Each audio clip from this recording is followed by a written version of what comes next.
మత్తయి సువార్త 24వ అధ్యాయము మొదటి నుంచి.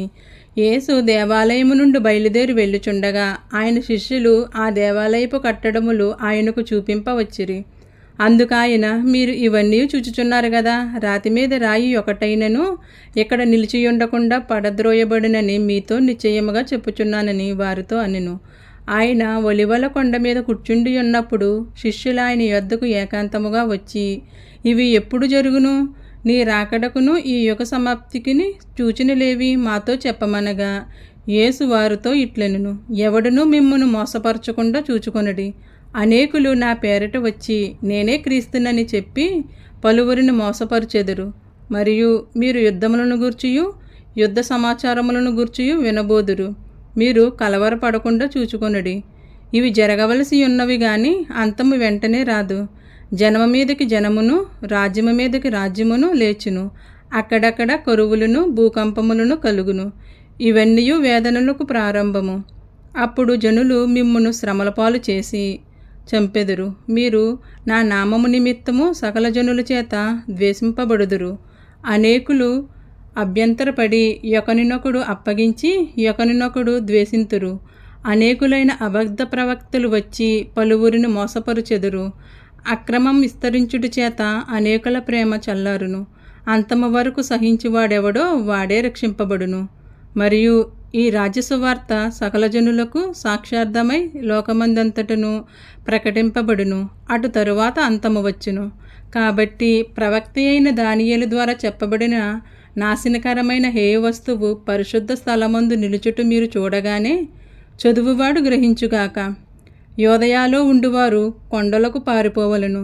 మిద్దె మీద ఉండువాడు తన ఇంటిలో నుండి ఏదైనాను తీసుకుని పోవుటకు దిగకూడదు. పొలములో ఉండువాడు తన బట్టలు తీసుకుని పోవుటకు ఇంటికి రాకూడదు. అయ్యో, ఆ దినములలో గర్భిణులకును పాలిచ్చి వారికి శ్రమ. అప్పుడు మహాశ్రమ కలుగును గనుక మీరు పారిపోవట చలికాలమందైనను విశ్రాంతి దినమందైనను సంభవింపకుండవలనని ప్రార్థించుడి. లోకారంభము నుండి ఇప్పటి వరకు అట్టి శ్రమ కలగలేదు, ఇక ఎప్పుడునూ కలగబోదు. ఆ దినములు తక్కువ చేయబడకపోయిన ఎడల ఏ శరీరియు తప్పించుకొనడు. ఏర్పరచబడిన వారి నిమిత్తము ఆ దినములు తక్కువ చేయబడును. ఆ కాలమందు ఎవడైనను ఇదిగో క్రీస్తు ఇక్కడ ఉన్నాడు, అక్కడ ఉన్నాడు అని చెప్పిన ఎడల నమ్మకుడి.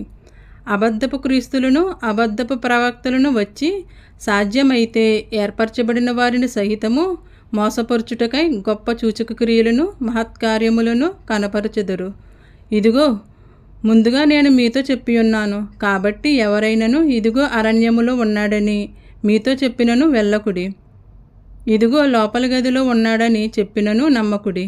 మెరుపు తూర్పును పుట్టి పడమటి వరకు ఎలాగూ కనబడునో అలాగే మనుషు కుమారుని రాకడయు నుండెను. పీనుగు ఎక్కడ ఉన్నదో అక్కడ గద్దలు పోగవును. ఆ దినముల శ్రమ ముగిసిన వెంటనే చీకటి సూర్యుని కమ్మును, చంద్రుడు కాంతినియ్యడు. ఆకాశము నుండి నక్షత్రములు రాలును, ఆకాశమందలి శక్తులు కదిలింపబడును. అప్పుడు మనుషు కుమారుని చూచిన ఆకాశమందు కనబడును. అప్పుడు మనుషు కుమారుడు ప్రభావముతోనూ మహామహిమతోనూ ఆకాశ మేఘారుడై వచ్చుట చూచి భూమి మీదనున్న సకల గోత్రముల వారు రొమ్ము కొట్టుకుందురు. మరియు ఆయన గొప్ప బోరతో తన దూతలను పంపును. వారు ఆకాశము యొక్క ఈ చివరి నుండి ఆ చివరి వరకు నలుదిక్కుల నుండి ఆయన ఏర్పరచుకుని వారిని పోగుచేతురు. అంజూరపు చెట్టును చూచి ఒక ఉపమానము నేర్చుకునిడి. అంజూరపు కొమ్మ లేతదై చిగురించినప్పుడు వసంతకాలము ఇక సమీపముగా ఉన్నదని మీకు తెలియను. ఆ ప్రకారమే మీరు ఈ సంగతులన్నీ జరుగుట చూచినప్పుడు ఆయన సమీపమనే ద్వారము దగ్గరనే ఉన్నాడని తెలుసుకొనిడి. ఇవన్నీ జరుగు వరకు ఈ తరము గతింపదని నిశ్చయముగా మీతో చెప్పుచున్నాను. ఆకాశమును భూమియు గతించును గాని నా మాటలు ఏమాత్రమును గతింపవు. అయితే ఆ దినమును గూర్చియు ఆ గడియను గూర్చియు తండ్రి మాత్రమే ఎరుగును గాని ఏ మనుష్యుడైనను పరలోకమందులు దూతలైనను కుమారుడైనను ఎరగరు. నోవాహు దినములు ఎలాగుండెనో మనుషు కుమారుని రాకడయును అలాగే ఉండును. జలప్రలయమునకు ముందటి దినములలో నోవాహు ఓడలోనికి వెళ్ళిన దినము వరకు వారు తినుచు త్రాగుచు పెండ్లు చేసుకునుచు పెండ్లికిచ్చుచు నుండి జలప్రలయము వచ్చి అందరిని కొట్టుకొని పోవు వరకు ఎరగకపోయిరి. అలాగుననే మనుషు కుమారుని రాకడ ఉండును. ఆ కాలమున ఇద్దరు పొలములో ఉందురు, ఒకడు తీసుకొని పోబడును, ఒకడు విడిచిపెట్టబడును. ఇద్దరు స్త్రీలు తిరగలు విసిరెదురు, ఒకటి తీసుకుని పోబడును, ఒకటి విడిచిపెట్టబడును. కావున ఏ దినమున మీ ప్రభువు వచ్చినో మీకు తెలియదు గనుక మెలకుగా నుండుడి.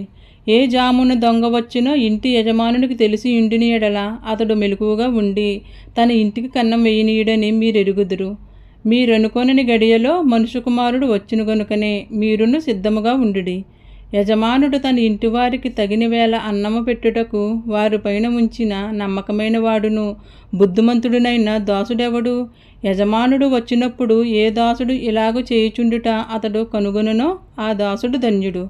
అతడు తన యావదాస్తి మీద వాని నుంచునని మీతో నిశ్చయముగా చెప్పుచున్నాను. అయితే దుష్టుడని ఒక దాసుడు నా యజమానుడు ఆలస్యం చేయుచున్నాడని తన మనసులో అనుకుని తన తోడి దాసులను కొట్ట మొదలుపెట్టి త్రాగుబోతులతో తినుచు త్రాగుచూనుంటే ఆ దాసుడు కనిపెట్టని దినములలో వాడనుకొనని గడియలోనూ వాని యజమానుడు వచ్చి వానిని నరికించి వేషధారులతో కూడా వానికి పాలు నియమించెను. అక్కడ ఏడ్పును పండ్లు కొరుకుటయు నుండెను. ఈ వాక్యం మీ అందరి హృదయాల్లో ఫలించునుగాక. ఈ వాక్యమును ప్రతి ఒక్కరికి నా హృదయపూర్వక వందనాలు. మీరు దేవుని పనిలో ఉండేటట్లు ఈ వాక్యాన్ని ప్రతి ఒక్కరికి షేర్ చేయండి. దేవుని సేవలో మనం చేసే పని చిన్నదైనా కూడా అది మన జీవితాలకి, మన కుటుంబానికి ఎంతో ఆశీర్వాదకరం. కాబట్టి ప్రతి ఒక్కరికి ఈ వీడియోని షేర్ చేయండి. అలాగే ఈ వీడియోకి లైక్ చేయండి. దేవుని మాటలో ఆసక్తిగా వినాలనుకున్న వారికి మీరు చేసే లైక్ ద్వారా ఈ వీడియో వారికి చేరుకుంటుందండి.